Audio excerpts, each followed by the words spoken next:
Yeah, so the big reason was to get approved to play as soon as possible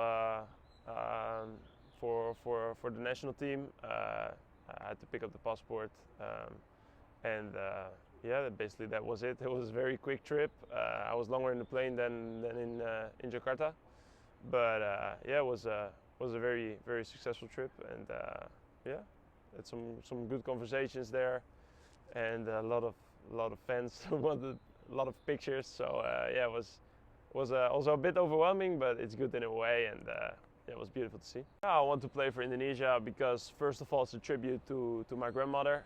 She passed away I think a month ago, and I was very close with her. She cooked me, she learned me how to cook, and yeah, what our last conversations before she passed away were about this, and yeah, I saw in the smile in her eyes that it meant a lot to her. So when I was there yesterday, yeah, it was a very special feeling. And then if you look to the soccer side, yeah, there's endless opportunities there.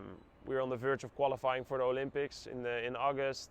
We're very close to qualifying for the World Cup in 2026 in America, which will be a full circle moment. And then yeah, I think stuff like that adds up, you know, and yeah, and it's just I'm very grateful and blessed to have that opportunity, and also yeah, the people there are so friendly, and yeah, it feels like home if you're there. So yeah, I lived there I think for 5-6 years, and then born there, lived there for 5-6 years, and then the Second World War came out, and then she was for a couple of years in the Japanese punish camps, and then after that, after some years, she went back to Holland with a boat, and then she came back for a couple of years, and then she went back to Holland. So so yeah, she yeah, it's just it's part of history, but yeah, she always talked with yeah, a lot of gratefulness about that time there, especially the time before the war.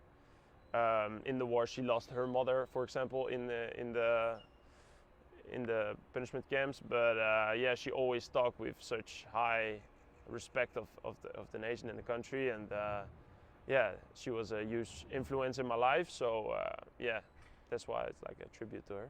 Yeah, what I want to achieve is putting Indonesia on the soccer map. I think yeah, it's a huge country, 300 million people, and their number one sport, what they love is football or soccer. If you see the amount of support that they get, if you see the amount of potential that is there, I think yeah, it's just to fulfill that potential, and yeah, bring big tournaments to that country. And if you saw now, they played the Asia Cup under 23. They knocked out Korea in the past rounds. If you saw the stadiums there and how full it was on the streets, and everyone was in Indonesia kids, I think that's something that you want like every time. And the only thing what in my mind was, what if we can bring a World Cup, for example, to this country, and it will be amazing. And off the field, I also want to be leading by example and have a huge impact there. And still have to see in what kind of way we can do that. But yeah, definitely yeah, some huge plans there. Feels very cool, of course, to have that amount of support. I try to not to be carried away with it. Yeah, I just love that they give me the love since already 3 years, where they are asking me to play for the national team, and I think yeah, now was the right timing, and yeah, just want to give back what they all gave me. So on the pitch.